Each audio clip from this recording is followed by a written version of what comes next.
Are you tired of dull, outdated signs? LED modules can transform your outdoor signage. Today, we'll show you how to install LED modules step by step.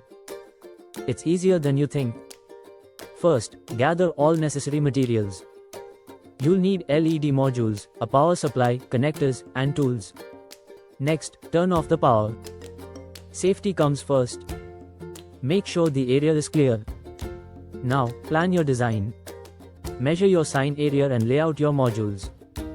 Attach your LED modules to the sign. Use adhesive or mounting clips for stability. After that, connect the modules with wires. Make sure to follow the correct polarity. Now, connect the power supply. Ensure everything is secure and properly wired. Finally, turn the power back on. Test the sign to ensure it lights up.